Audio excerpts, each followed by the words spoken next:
Passou de ser... Muito bom dia para você. Estamos começando agora o nosso programa aqui na TV Assembleia Legislativa, no canal 3.2. Sejam todos bem-vindos nessa quarta-feira, dia 17 de setembro, começando com imagens do Rio Araguaia, na cidade de Aruanã. São imagens ao vivo. Esse é o nosso programa Agora Goiás. A gente vai trazer hoje muitas informações, inclusive mostrando o trânsito nesta manhã de quarta-feira. Trânsito que está movimentado, né? Ontem choveu, o clima mudou. A gente percebe que ainda está aquele tempo um pouco nublado. Graças a Deus não está fazendo aquele calor intenso que a gente estava enfrentando. E aí também o cruzamento da T4 com a T63 no setor Bueno. Sejam todos bem-vindos, porque o nosso programa já está no ar para você.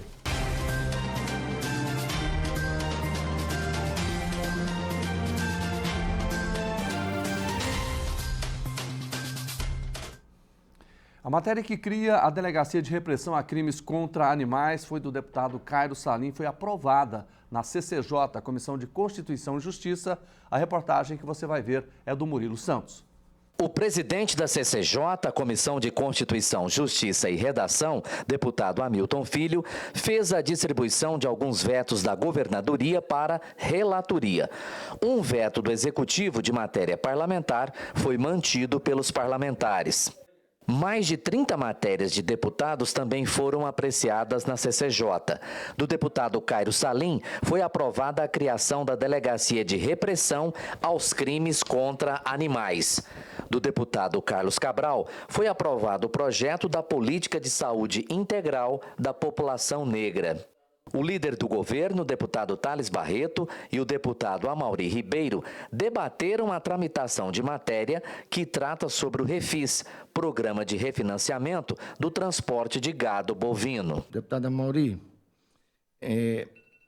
você acha que ainda da gente dar conta de constituir e construir algo dentro desse tema para que nós possamos tentar convencer o governo, ou você acha que eu não devo pedir vistas e deixar correr e talvez vetar? Eu queria pedir o senhor, se o senhor quiser pedir vistas e a gente sentar com o governador para tentar ver essa situação, eu prefiro até que o senhor faça assim, peça vistas e marque uma reunião com o governador para a gente tratar sobre isso. Perfeitamente, deputado. Por isso que eu estou pedindo, porque existe um vício de origem também.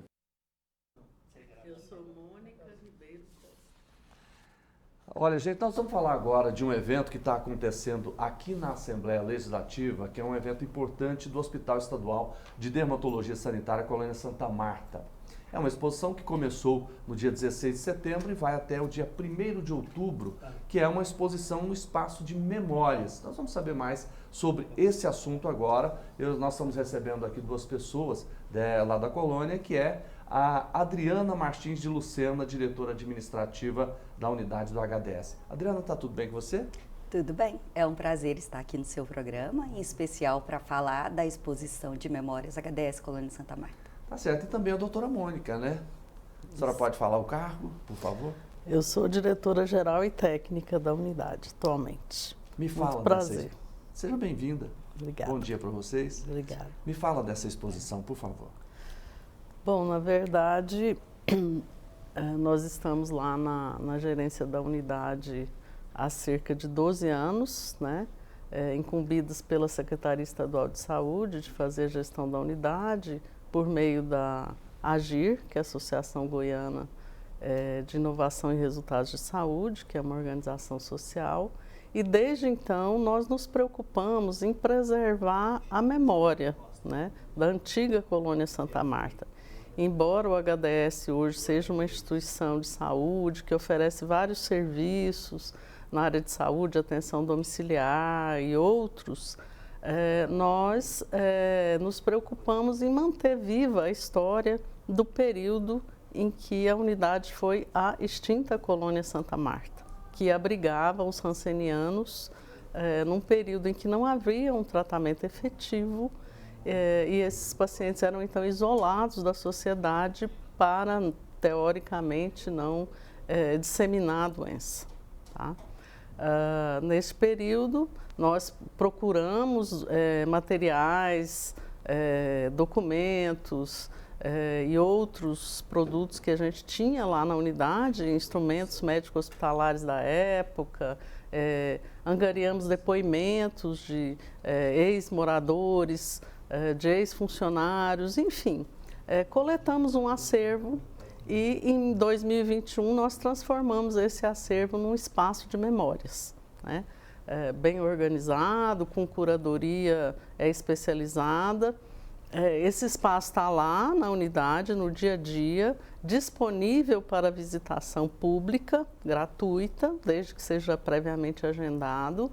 E, atualmente, nós propusemos fazer a movimentação desse acervo, para que a sociedade, de fato, tenha acesso a esse acervo. Então, foi essa exposição que foi iniciada aqui ontem. Que bom.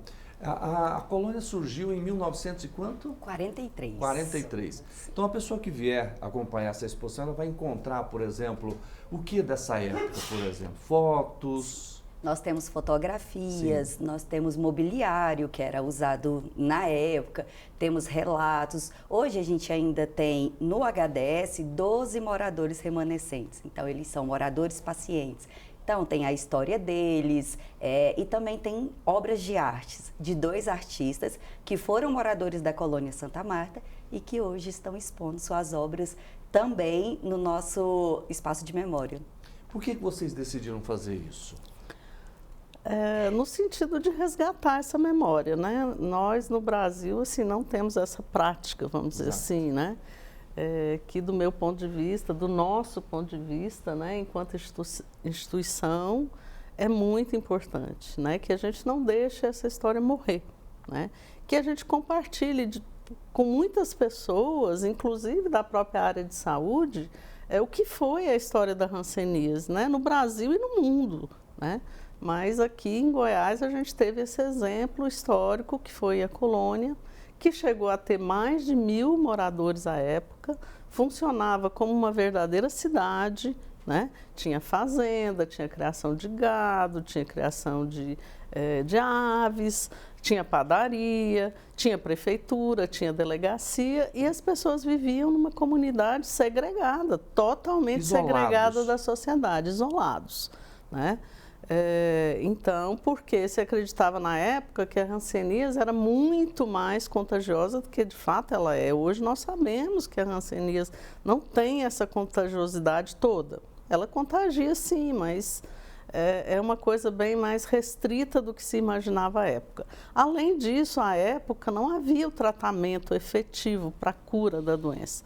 Então, o indivíduo era infectado, era diagnosticado com hanseníase, a sociedade pegava esse indivíduo onde ele estivesse no estado, era uma polícia, ia lá... Ele ia com a família? Não, ele ia sozinho. Então ele era separado da família? Ele era separado da família. Inclusive, se ele tivesse filhos, né, durante a internação dele, por exemplo, as mulheres que engravidavam, essas crianças eram separadas dos pais, tá? Elas nasciam e elas eram também separadas, tiradas de dentro da colônia e levadas para uma outra instituição, que é o preventório, né? Que também é uma instituição conhecida da sociedade goiana. Que funcionava do setor Urias Magalhães, exatamente, exatamente. Adriana, como é que essas pessoas, por exemplo, que é uma situação realmente que as pessoas hoje talvez não imaginam que foi tão dura dessa forma, né? Por exemplo, se o casal tivesse contaminado, e o casal?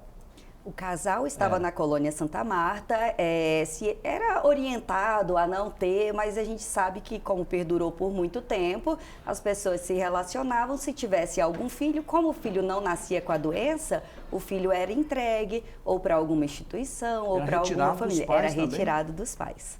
Tá? Mas essa exposição mostra muito a capacidade do ser humano de se reinventar, porque você vai ver lá em fotografias que eles tinham seus momentos de socialização, tinha time de futebol, campeonato de futebol, piquenique. Então, mesmo dentro daquela situação de sofrimento, eles conseguiam ali viver em sociedade da melhor forma que podia naquela situação. Sim.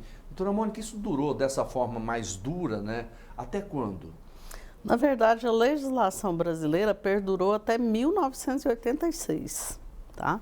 até 1986 as pessoas poderiam ser internadas compulsoriamente. Só que essa fase mais dura, ela durou, na verdade, até a década de 70, início da década de 70, porque aí já era disponível, né, o tratamento efetivo, né, e então o Estado começou a se mobilizar no sentido de desmobilizar a colônia, né? Então, aí as pessoas puderam sair, as pessoas puderam constituir família, no entorno lá do que é hoje o HDS. Tem bairros que foram cedidos, né, casas, uma parte se tornou uma ocupação irregular, porque as pessoas moram lá, mas ainda não têm a sua situação.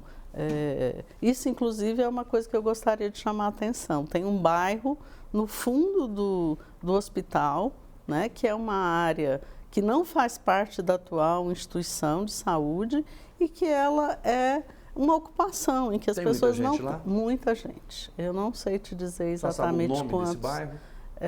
A gente chama de Colônia Santa Marta, tá? Mas ela não faz parte da instituição que hoje pertence à Secretaria de Saúde, do qual nós representamos, que é o Hospital Estadual. E como é que funciona o Hospital Estadual hoje? A doutora Mônica, que é a parte técnica, vai falar mais para vocês. Então, o hospital hoje, né, ele foi revitalizado, muito revitalizado em função do que ele era há 10 anos atrás, há 12 anos atrás. Hoje nós temos um ambulatório de especialidades médicas que oferece mais de 3.000 consultas médicas por mês. Nós temos um ambulatório de profissionais, de todos os profissionais da área de saúde, fisioterapia, de odontologia, de psicologia, temos apoio de serviço social. Temos uma unidade de cuidados prolongados, que ela tem 10 leitos de internação para pacientes oriundos de outros hospitais que precisam de uma internação mais prolongada, não para residir lá, mas para passar esse período, né, de reabilitação. Temos ainda remanescentes da antiga colônia, 12 moradores que são totalmente dependentes e ainda vivem lá, tá? Temos um serviço de feridas crônicas que trata pacientes portadores de feridas em membros inferiores, principalmente de origem vascular, e temos um serviço de atenção domiciliar. Doutora, hoje como é que é o tratamento para hanseníase?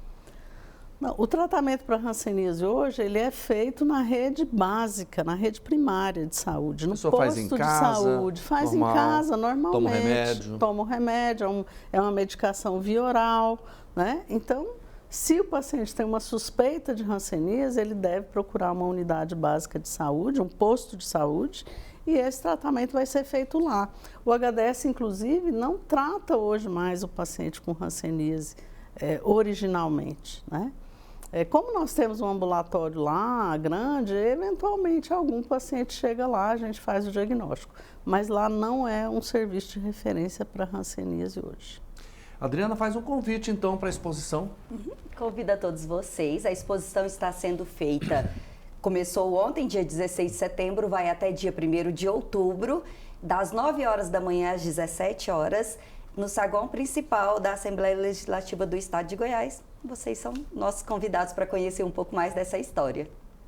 Olha, eu quero muito agradecer a participação de vocês duas aqui, explicando para a gente, falando dessa exposição tão importante, né, e também da história da Colônia Santa Marta. Muito obrigado, doutora. Obrigada a vocês e contamos com todos lá na nossa exposição. E para conhecer a nossa unidade também.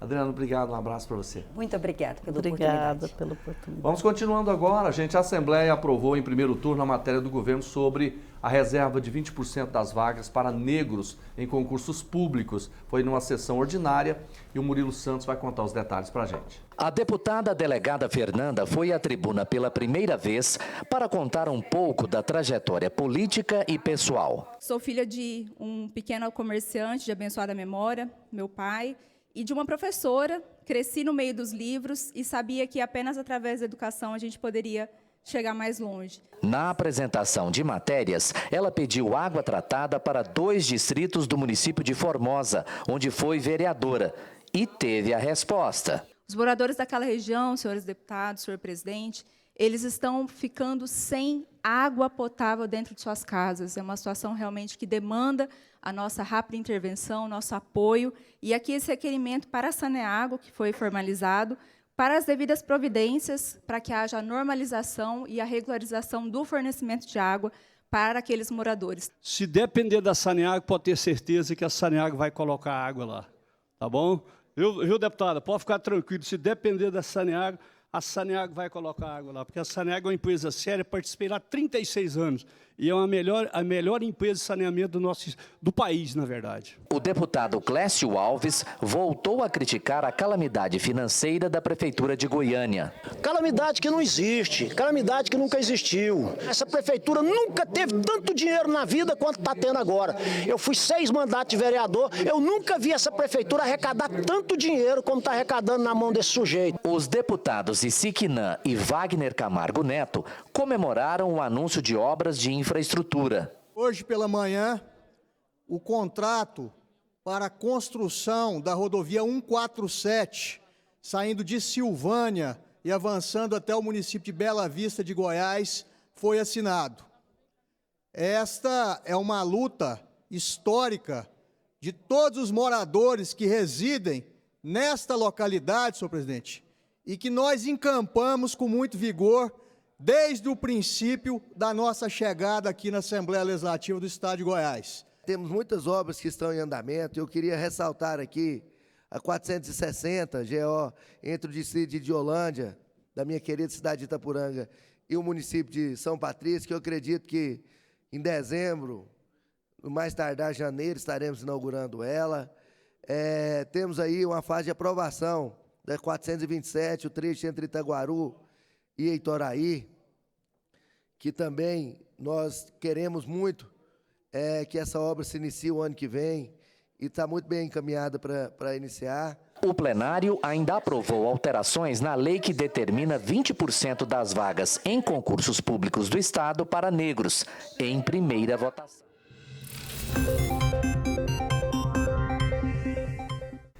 Bom, gente, nós estamos recebendo aqui ao vivo a deputada estadual, delegada Fernanda. Tudo bem, deputada? Seja bem-vinda. Bom dia. Tudo bem, bom dia. É uma satisfação estar aqui, uma alegria muito grande, né? Recém-possada e agora com esse novo desafio, né, na minha carreira política, carreira profissional também, de estar representando o povo goiano. Na carreira profissional, a senhora é delegada, não é isso? Isso, sou delegada. Com atuação no entorno? Exatamente. Fui empossada delegada de polícia no ano de 2014. À época eu tinha 24 anos de idade e desde então eu escolhi morar, trabalhar, né, constituir minha família, ter os meus amigos na cidade de Formosa, foi onde eu trabalhei. Por 7 anos fui titular da Delegacia da Mulher da cidade e em 2020 me candidatei a vereadora, fui a vereadora mais votada naquele pleito e aí passei a trabalhar numa equipe da Central de Flagrantes do município, onde eu fiquei até o início desse ano. E esse interesse pela política, como é que surgiu, deputada? Eu digo que nós, né, que somos cidadãos, que a gente vê o que está acontecendo no nosso país, é muito difícil a gente ficar, assim, de mãos atadas, né? A gente não fazer nada diante das coisas que a gente vê acontecendo na nossa cidade, no nosso bairro, no nosso município, no nosso estado. Então, o meu desejo, né, de entrar na política, eu digo que, como mulher, principalmente, né, a gente ousou entrar na política, ousar entrar na política está muito relacionado a essa vontade de fazer mais, de servir as pessoas. Eu sou servidora pública, né, de carreira e uma servidora pública no sentido mais verdadeiro da palavra, de estar pronta sempre para servir as pessoas. Então, nossa missão é essa, é proteger as pessoas, é levar justiça, dignidade, igualdade e principalmente mais oportunidade para que elas tenham uma vida melhor. A senhora atuou na delegacia num setor muito difícil, vamos dizer assim, que é a questão da violência contra a mulher. No parlamento, o que a senhora pretende trazer dessa experiência para cá? Com certeza, continuar atuando, legislando, fiscalizando, lutando para que tenha mais políticas públicas de proteção às famílias. Quando a gente protege ou a gente fala na defesa da mulher, a gente sabe que não é apenas a mulher que é vítima, mas todos aqueles que estão em volta dela. Então, as crianças, os adolescentes, os idosos, o próprio entorno ali, a vizinhança sofre quando existe uma situação de violência dentro de casa. Então, o nosso trabalho sempre é pautado nisso, na proteção às famílias, daqueles mais vulneráveis e com certeza trazendo essa experiência dali, né, de dentro de uma delegacia, a gente vai atuar nesse sentido também no Parlamento goiano. A senhora assumiu em setembro, né? A senhora vai estar aqui numa licença de 4 meses do deputado Cristiano Galindo. Nesse período, o que a senhora pretende fazer? Porque essa área, por exemplo, nós tivemos uma redução na criminalidade expressiva aqui em Goiás, mas nessa área, principalmente da violência contra a mulher, a situação ainda persiste, né? Como deputada, o que a senhora pretende fazer? O nosso gabinete já está fazendo o levantamento das demandas, principalmente na criação, né, de novos projetos de lei, de campanhas educativas, de uma atuação cada vez mais próxima da sociedade, junto também, inclusive, com o terceiro setor. A gente acredita muito nessa parceria, né, do poder público com o poder privado, com a iniciativa privada, com pessoas, cidadãos voluntários, pessoas que queiram dar as mãos para nós nessa luta, nesse enfrentamento à violência doméstica. Então, acredito que vai ser um trabalho bastante promissor, embora curto, né, por um curto período de tempo, mas deixando realmente uma marca aqui na Assembleia Legislativa, no Parlamento goiano, da nossa atuação e daquilo que a gente acredita que é mais importante, porque é o que nós acreditamos e aquilo que a gente levou, né, ao longo da campanha para o cargo de deputada, é que fez com que as pessoas confiassem o voto em nós. Foram 14.030 votos e de pessoas que acreditam realmente numa mudança que é necessária para o bem de toda a sociedade. A questão do idoso também, deputada, é uma situação terrível. Volta e meia a gente mostra, né, pessoas sendo maltratadas por pessoas da família, né, idosos com filhos e também às vezes até em abrigos, né, que são as pessoas são levadas para lá, esses idosos no sentido de receber um atendimento, mas acabam sendo maltratadas, né? Um deputado pode ajudar muito nisso? Com certeza. Primeiro porque a nossa população também está envelhecendo, né? Nós temos visto uma mudança na pirâmide etária do nosso país. Então, hoje nós temos aí uma população que está cada vez mais envelhecida, né? Felizmente também graças à longevidade, as pessoas estão vivendo mais, mas com isso também é preciso que o poder público atue, é preciso que haja mais políticas públicas voltadas para esse grupo, inclusive também incentivos para que eles, se for o caso, se mantenham no mercado de trabalho, porque é algo também que é muito necessário a gente ficar ativo, já se mostra, né, pesquisas mostram, quando a população ela continua ativa, ela se mantém no mercado de trabalho, lógico, em profissões que estejam adequadas à atual condição em que elas se encontram, é algo também, um fator de proteção, junto, óbvio, com acesso à saúde, né, acesso a outras atividades recreativas, atividades lúdicas. Eu acho que tudo isso é necessário e, sobretudo, uma atenção, uma conscientização também da família e um apoio também a essa família, porque a gente sabe que, às vezes, a pessoa já numa situação, né, de mais idade avançada demanda também uma atuação, uma assistência maior à saúde, assistência social. Tudo isso é necessário e também vai estar, né, no nosso plano de trabalho aqui na Assembleia Legislativa. Deputado, eu estou olhando aqui, uma das bandeiras que a senhora trouxe também lá como vereadora foi a defesa da transparência e também da moralidade administrativa. Fala pra gente sobre isso. Isso é fundamental, né? O combate à corrupção, um trabalho para que haja um bom uso do dinheiro público é fundamental para que o dinheiro dos nossos suados impostos chegue realmente, seja utilizado para aquilo que precisa ser. Então, até mesmo como delegada de polícia, a gente utilizou ao longo do meu mandato de vereadora os nossos conhecimentos policiais para fazer essas análises, né? São análises mais técnicas, são análises que demandam maior conhecimento, né? Seja de orçamento, de finanças, né? De questões fiscais, mas que é sim necessário, uma vez que nós pagamos, né? O nosso país é um dos que tem a maior carga tributária mundial, e a gente precisa ver isso ser revertido em benefícios para todas as pessoas e não apenas para alguns. E outro ponto também, a fiscalização rigorosa da aplicação dos recursos públicos. O que isso significa para o cidadão? Significa mais recursos na porta da sua casa, né? Significa um asfalto de qualidade, significa ter um remédio no posto de saúde a hora que ele precisar, significa ter um atendimento escolar de qualidade, a possibilidade de ter uma merenda melhor servida para o seu filho ali na escola, um professor que esteja mais bem pago, que esteja motivado, que consiga lhe dar uma atenção especial para as nossas crianças e adolescentes. Então, quando a gente fala, eu gosto até de falar bastante sobre isso, porque parece que quando a gente fala, vamos combater a corrupção, vamos combater o desvio, vamos lutar para que o dinheiro seja bem aplicado, isso fica muito aéreo, assim, as pessoas não conseguem entender o que de fato isso muda na minha vida. E muda absolutamente tudo. É um ônibus de qualidade que vai passar na porta da sua casa na hora certa, com um preço que seja realmente adequado, decente, é a possibilidade de ter mais emprego e renda, porque a própria cidade vai ter uma infraestrutura melhor e com isso as grandes empresas vão optar por se instalar ali na sua localidade. Então é algo que muda realmente a vida de todos, não apenas a vida de alguns poucos e privilegiados, mas principalmente a vida daqueles que mais precisam. Delegado, a senhora representa uma região, que é o entorno de Brasília, que cresce muito. Né? A gente percebe um crescimento populacional. O Estado olha, e como ele deveria olhar para aquela região, que a gente sabe que, se a gente falar em crescimento, lá é um dos maiores, né? Principalmente em algumas cidades ali.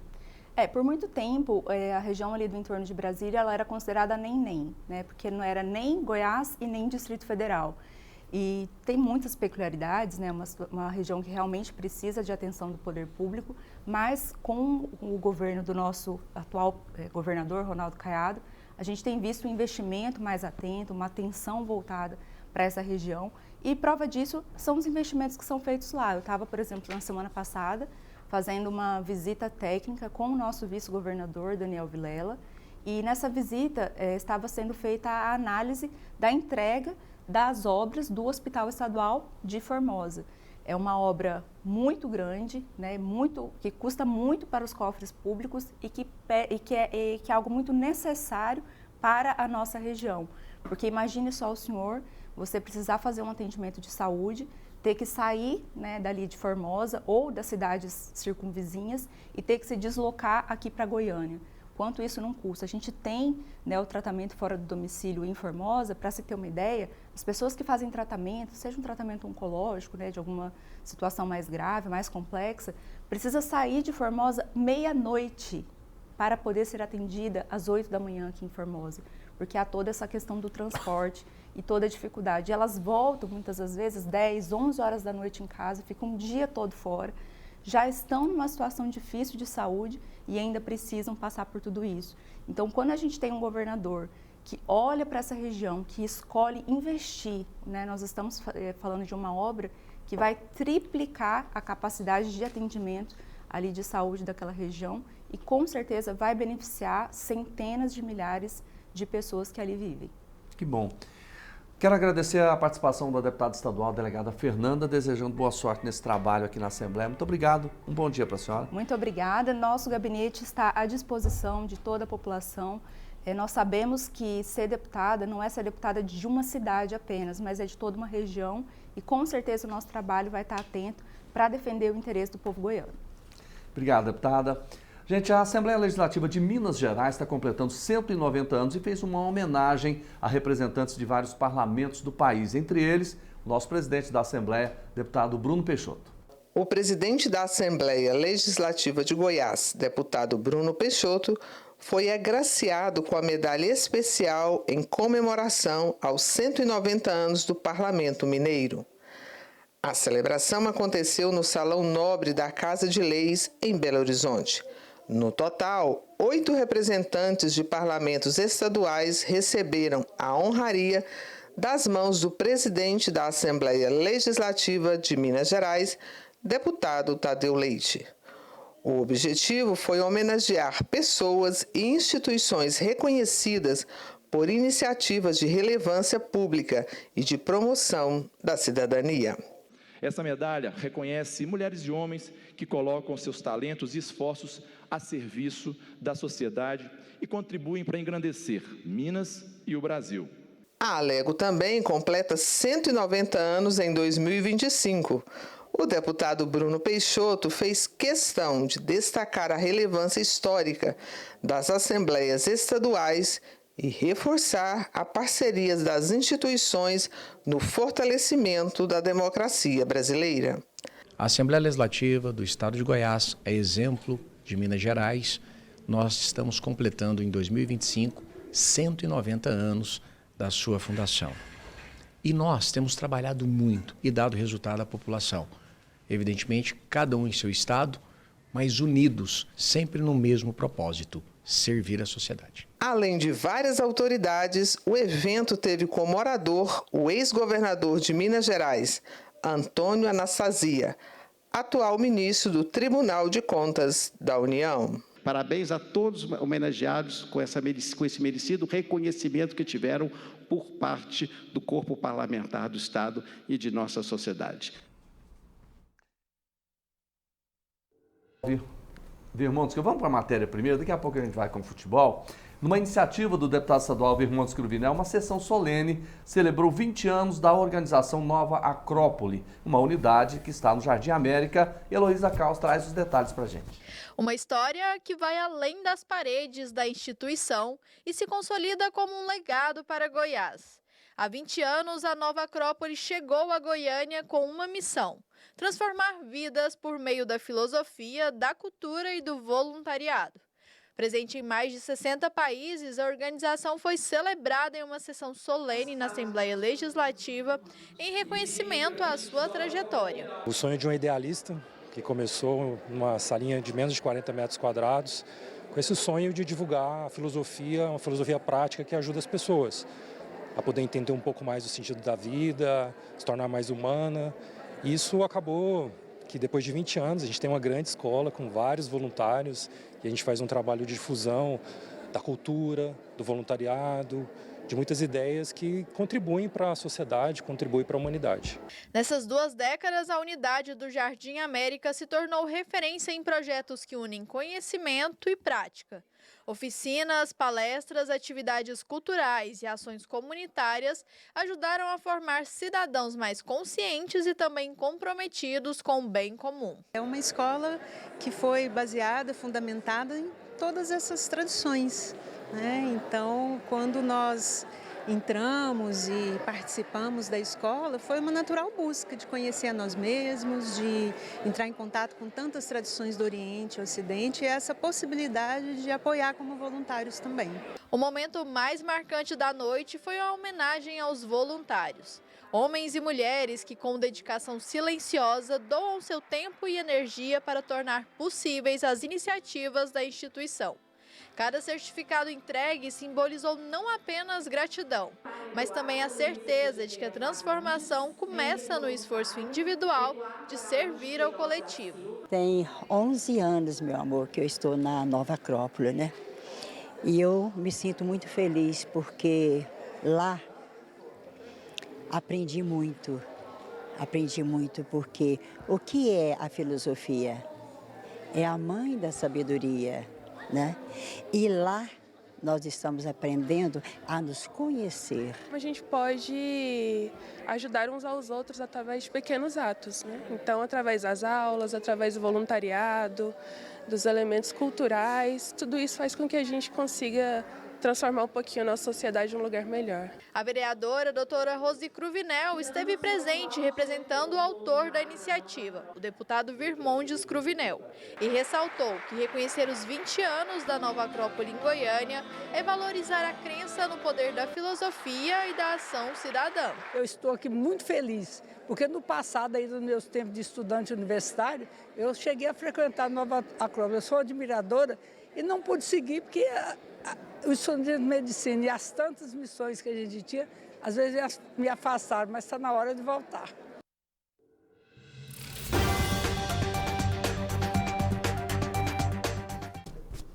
Olha, vamos falar de futebol, porque teve ontem um time goiano na Série B, entrou em campo. E eu já quero dar um bom dia antes de falar qualquer coisa para o Hugo Duarte. Hugo, bom dia para você, seja bem-vindo. Bom dia, Jordevar, bom dia a você que está aí nos acompanhando. Pois é, o Atlético ontem de virada. Eu vou fazer aquela pergunta, tá tudo bem com você? Tudo bem com o torcedor do Atlético também. Também? Também. Por quê? Bateu o Avaí ontem de virada por 2-1 no Antônio Scioli. Olha só para você ver, o Kennedy foi rápido no gatilho. É. Você falou e nós já estamos mostrando como é que ficou o jogo. O que é isso? Que gol rápido é esse? Olha lá. De letra. Você viu, rapaz? Coisa boa. O Atlético, então, saiu na frente logo no primeiro tempo. Golaço, hein? Jogo não. Vamos fazer o seguinte, vamos comentar aqui, vamos trabalhar. Deixa eu te perguntar uma coisa aqui. Kennedy, volta aqui para o estúdio, volta para cá. Hugo, então o Atlético jogou contra o Avaí. Como é que ficou o jogo? O Atlético, que poderia tirar esse aí, o Atlético bateu por 2-1 o Avaí de virada. Jogou bem, gostei do time do Atlético ontem. O Atlético tomou um gol do Avaí, que foi um gol espetacular, um gol que ninguém esperava, mas o Atlético teve forças e conseguiu a vitória. Você falou isso ontem aqui, que realmente o Atlético teria grande chance de vencer o jogo. O time do Atlético, que foi montado agora para o segundo turno, o Adson Batista conseguiu dar um novo visual no time do Atlético. Esse time do Atlético, hoje, se estivesse jogando no começo, primeiro turno, o Atlético estava brigando para estar no G4. Time bom do Atlético, contratações boas, mas o torcedor do Atlético, eu não vou vender ilusão, o Atlético vai tranquilamente permanecer na Série B. Pois é, o Atlético com esse resultado, ele passou para a 13ª posição, chegou aos 35 pontos, não é isso? Você acha, então, que risco de rebaixamento a gente pode? É claro que existe, mas pelo andar da carruagem você não acredita nisso? Não acredito, até porque o time do Atlético é muito bom, o time do Atlético, aquela turbulência, o Atlético já passou, que foi a perda de 16 jogadores saíram do clube, um momento de turbulência, e isso passou no Atlético. Hoje o Atlético tem um time bom, um treinador que já ajeitou a equipe, então a tendência agora, claro que o Atlético vai perder alguns jogos, mas eu nunca tive preocupação em relação ao rebaixamento de Atlético. Pois é, o Atlético agora ele volta a campo no sábado, sim, é isso? 8h30 da noite. Contra quem? A equipe do Remo, né? Do Remo. Lá em Belém. Não é uma situação simples, né? O Remo aqui arrancou um empate. O Remo é favorito, porque o Remo está brigando para chegar aí no G4. Ontem a vitória, lembrando a vitória do Atlético Paranaense que chegou, lembra? O Atlético Paranaense bateu o Chapecoense ontem por 3-2. Hoje o Atlético Paranaense é o 6º colocado. Então, o Remo também está na briga. Caso o Atlético não vença o Remo, ou o Remo não vença o Atlético, o Remo também praticamente está descartado. A situação não é fácil, não. Agora vamos para os outros times. Sim. O Goiás joga nesse final de semana? Sábado, o Goiás enfrenta a equipe do Paysandu na Serrinha às 16 horas. E aí? Goiás, mesmo com todos os desfalques. O Goiás está sem 6 jogadores. Aquela briga lá em Curitiba, foram expulsos 3 jogadores e tem os outros jogadores que tomaram cartões amarelos. Então o Goiás está com reserva, com titular, uns 6 jogadores estarão fora, mas o Goiás tem jogadores aí no banco de reserva que pode suprir esses atletas e eu acredito na vitória do Goiás. Quando a gente fala no Atlético, a gente tem que falar no Coritiba. Coritiba. Né? O Coritiba joga domingo, né, às 4 da tarde, fora de casa contra o América. Taca. Vai bater? Vai bater o América. Então quer dizer que ele continua líder? Continua líder. Ele é favorito. E o futebol que o Curitiba tem é para bater o América, que está na zona de rebaixamento. Exato. Vamos para o Vila Nova. Estou pegando aqui, o Vila Nova hoje está na 10ª posição, né, com 36 pontos. Vamos ver aqui, o Vila Nova joga contra... Atlético Paranaense. Lá. Que vem de 4 vitórias consecutivas, joga na Arena da Baixada. E aí? Apanhou? Aí é que o Kinder Ovo entra em ação. Eu estou com medo do Atlético Paranaense, o Vila bater o Atlético lá. Olha só, gente, e é um jogo no início da noite, né? Esses horários terríveis. Você vem alertando aqui o tempo inteiro sobre o Atlético Paranaense, que estava lá embaixo, hoje está na 6ª posição, que é o adversário do Vila Nova. Hoje favorito, o Atlético está com 39 pontos na 6ª posição. Se o Atlético ganhar o jogo, que ele é o favorito, tem tudo para bater, o Atlético, dependendo do resultado da Chapecoense e do Novo Horizontino, o Atlético Paranaense entra no G4. Você está falando isso porque o Novo Horizontino tem 40, o Chapecoense tem 41 e o Atlético tem 39. Se os dois perderem, entra no G4. Ele entra 42. Rapaz. Então, o Atlético, o Atlético estará na Série A, tá? E para mim, na vaga da Chapecoense.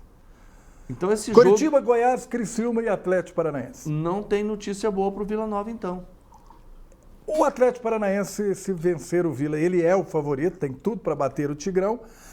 O Atlético é uma decisão para ele. Mas o Vila é o Vila. É nessas horas que o Vila complica a vida dos adversários. O Vila Nova, se fosse Vila Nova e América, Vila Nova e Amazonas, os clubes, os times que estão na zona de rebaixamento, aí o Vila perderia. Agora, contra os poderosos, ele Porque bate. veja bem, você está falando isso aí, o Vila não conseguiu vencer o Remo aqui.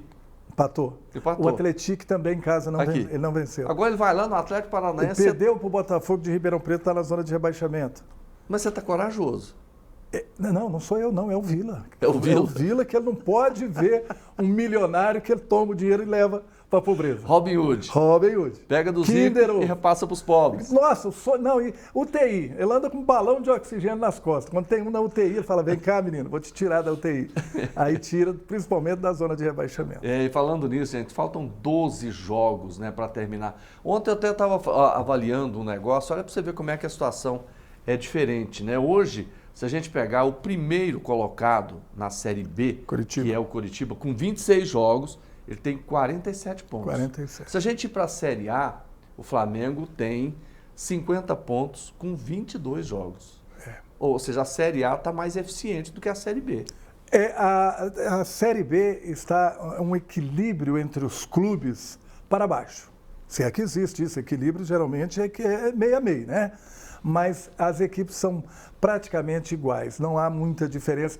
Há diferença, se você pegar o Coritiba 47 pontos, o Lanterna hoje, o Paysandu, tem 21, então tem uma diferença. Mas o Paysandu foi a Coritiba e bateu o Coritiba de 5-2. A equipe que está na zona de rebaixamento bate naqueles que estão nas primeiras colocações. E eu quero te ajudar aqui, gente. Pode. Vamos olhar aqui, ó, do 13º, que é o Atlético, até a Chapecoense.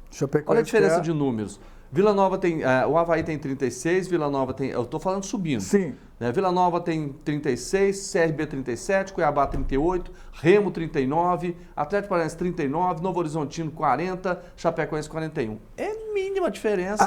Mas é isso, a pessoa faz os pontos. É pequeno. Agora você tem que ver a produção, a produtividade da equipe. O Vila empatou com o Atlético em casa. O Vila fez 2 gols contra o Remo, ele mesmo. Um contra do Todinho e outro do Vila.